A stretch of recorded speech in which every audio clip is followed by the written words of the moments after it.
Assalamualaikum warahmatullahi wabarakatuh. Kembali lagi dalam channel Arun Anime. Semestinya channel yang akan membahaskan fakta setiap teori berkaitan dengan One Piece. Jadi sebelum kita lanjutkan video pada kali ini, jangan lupa untuk subscribe dan tekan bell notification supaya hampa tidak ketinggalan dengan video-video terbaru daripada kami. Dan bagi hampa yang first time jumpa channel aku ni, aku ucapkan selamat datang dan like, subscribe dan share lah video ni kepada kawan-kawan apa yang lain supaya mereka pun dapat tengok juga video-video yang ada dalam channel aku ni. Alright. Okay guys, untuk video kali ni aku nak stop start sembang pasal One Piece sebab ada satu topik khas yang akan aku kupaskan dalam video kali ni, iaitu tips masuk U versi Universiti Pendidikan Sultan Idris atau UPSI. Jadi untuk hampa yang ada anak belakang ke, ada adik-adik ke, saudara mara ke, awek ke, power ke, yang akan belajar di U, terutamanya di UPSI, tak kisahlah dalam mana-mana peringkat pengajian sekalipun, diploma ke, degree ke. Jadi video ni aku buatkan khas untuk golongan-golongan yang macam ni. Dan kalau hampa perasan, aku ada tunjuk dua buah buku ni. Buku ni dengan gigihnya aku kutip data, aku tanya kawan-kawan dan aku bukukan supaya jadi macam ni. Dan daripada buku ni lah aku buat video ni. Kira video ni ringkasan lah daripada dua buah buku yang aku dah buat ni. Okey, buku yang pertama, tips masuk UPSI, tempat jatuh lagi kan dikenang, ini kan pula tempat bermain. Okey, untuk buku yang kedua, tips masuk U juga, bahagian 2. Dan boleh tengok dekat buku yang kedua ni, dia punya background tu, kalau tanya otai-otai UPSI, dia pun tahu lah tempat tu dekat mana. Memang legend tempat tu. Apa dia? Macam mana nak cari buku ni? Hei, tak ada, aku melawak je. Okey, buku ni aku buat suka-suka saja, proper saja. Nampak ni sikit kan. Tak ada apa, buku ni tak ada apa, melawak saja. Jangan percaya pula. Dengar boleh, percaya jangan. Okey, segala tips yang akan dikongsikan dalam video kali ni berdasarkan pengalaman aku sendiri sebagai alumni Anak Kandung Sulu Budiman, dan ada beberapa perkongsian daripada rakan-rakan aku. Jadi aku rangkumkan dalam satu video ni untuk korang lah. Jadi kalau ada tips-tips yang dikongsikan ni, kalau hampa nak pakai pun tak ada masalah, kalau hampa tak mau pun tak apa, kalau hampa nak terima pun tak apa, tak mau terima pun tak ada masalah. Ni sekadar perkongsian dan berdasarkan pengalaman lah. Okey, macam mana nak tahu seseorang tu alumni ataupun tidak? Okey, seseorang tu alumni, yang pertama sekali dia grad lah. Bila dia dah grad, automatik lah dia akan jadi alumni. Okey, bila hang dah dapat ijazah hang tu, automatik lah hang dah jadi alumni. Okey, yang kedua, bagi pendapat aku sendiri, kira ni kira alumni tahap kipas susah mati lah. Okey, apa dia? Dia mesti kena ada benda-benda ni.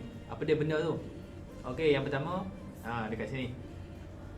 Okey, yang ni kad ATM Bank Islam versi alumni punya, alumni Anak Kandung Sulu Budiman. Okey, kad ATM ni dia dikeluarkan dalam tahun ni, awal tahun ni, sebelum Covid itu. Jadi pada awalnya kad ATM ni depa hanya buka di ATM Bank Islam Tanjung Malim. Tapi memandangkan ada permintaan yang banyak, jadi depa buka di seluruh Malaysia. Dan bila sampai saja di tempat aku tu, aku terus pergi buat lah. Memang lawa, kad ni memang lawa.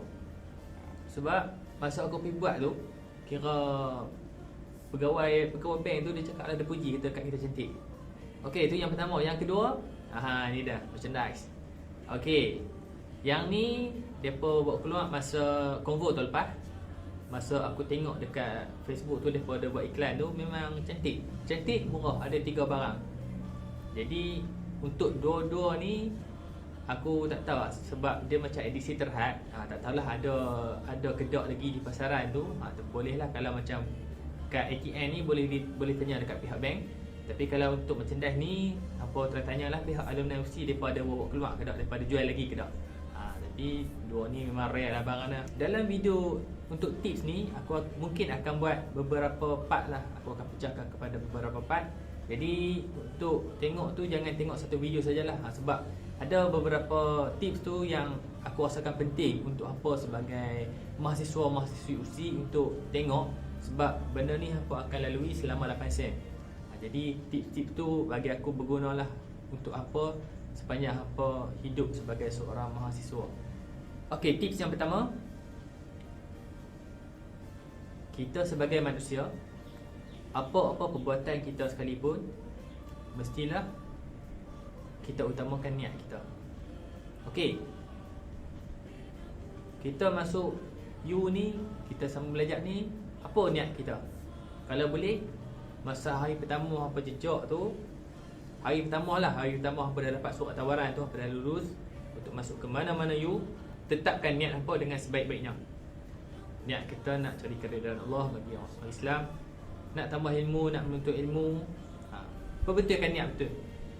Sebab kalau kita perbetulkan niat kita, insya-Allah jalan yang kita nak pergi tu dia jadi elok, jadi cantik. Tapi janganlah kita nak semua belajar ni, kita nak masuk U ni, niat kita nak cari awet, niat kita nak bebas, nak jauh daripada keluarga, nak cari bini. Tak maulah kalau macam tu. Sebab bila niat kita tak elok, dia akan membawa kita ke jalan yang tak elok lah. Nak cari apa nama nak cari jodoh tak ada masalah.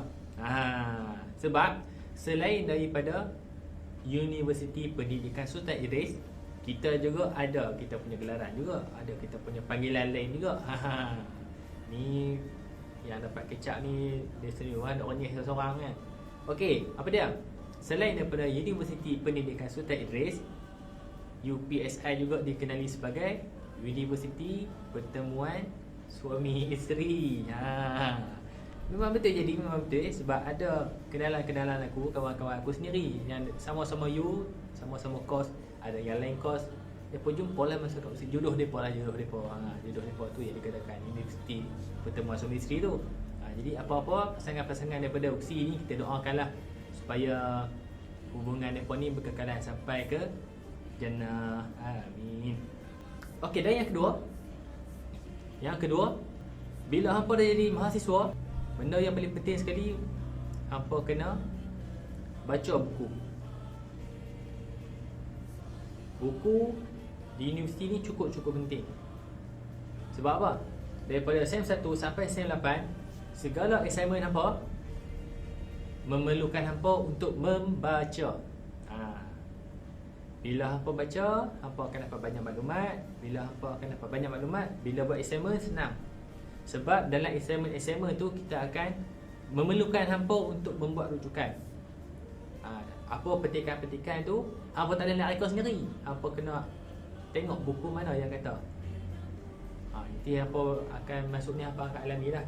Sebab di universiti, pantang larang dia ialah copy paste, plagiarism. Plagiarism. Dua benda ni pantang larang lah. Sebab bukan budaya akademik. Jadi bila hampa nak buat assignment tu, hampa kena baca buku lah. Pergi library. Kita ada library perpustakaan Tunku Benun. Memang cantik, memang selesa. Hampa nak buat study group ke, hampa nak study seorang-seorang ke, tempat dia memang selesa. Ada aircon, hampa ada bilik persendirian. Kalau hampa nak study seorang-seorang, nak dengar lagu ke, hampa masuk bilik tu, hampa study hampa seorang-seorang sampai lewat malam, tak ada masalah. Sebab lewat malam kita ada satu bilik khas yang nak study lewat malam tu lah.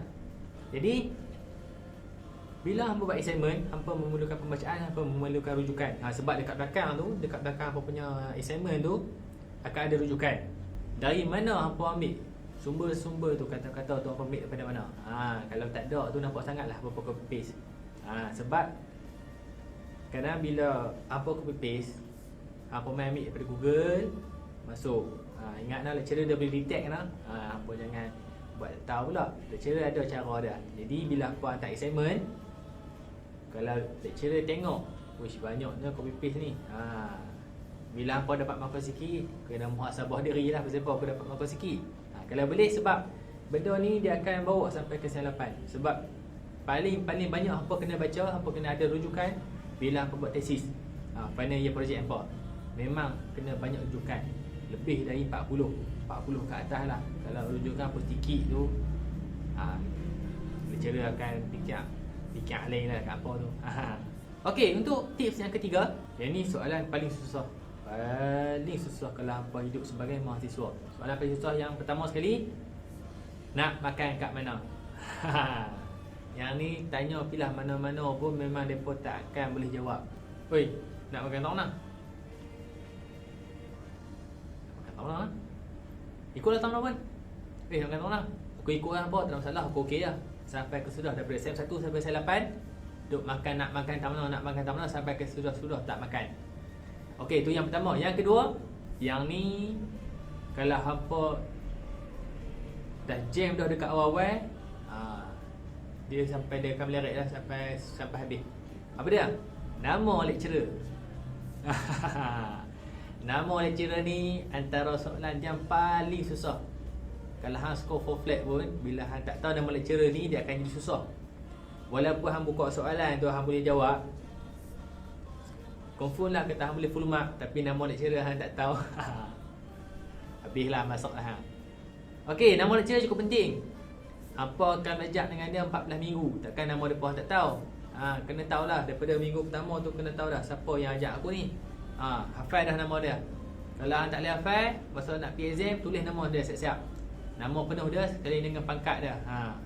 Kalau dia prof lah. Kalau dia doktor lah. Kalau dia cik. Kalau dia puan. Kalau tu dia nama penuh sekali dengan nama ayah dia. Sebab ni lain orang, lain cara. Kita tak tahu kerana orang lagu mana. Bila hampa tak ingat nama dia, hampa silap eja, tertinggal apa ke, dia baca, aku dah ajak dia 14 minggu ni, dia tak tahu nama aku. Bila markah pun dapat sikit, muhasabah oleh diri bersepah kan. Jadi nama cerita hampa kena hafal. Kena ingat. Pandai tahu orang mana apa hampa boleh goreng ke soalan tu, tapi hampa select depan tu, habislah. Kalau hampa tengok kawan-kawan hampa tu duk mengelak, duk mengeluh, tengok atas, tengok bawah, tak mula-mula, tak buka-buka lagi tu. Tu rasanya dia tak tahulah nama lecturer dia tu. Okey, untuk tips kali ni aku stop setakat ni dulu. Jadi kita jumpa di next video. Bye bye.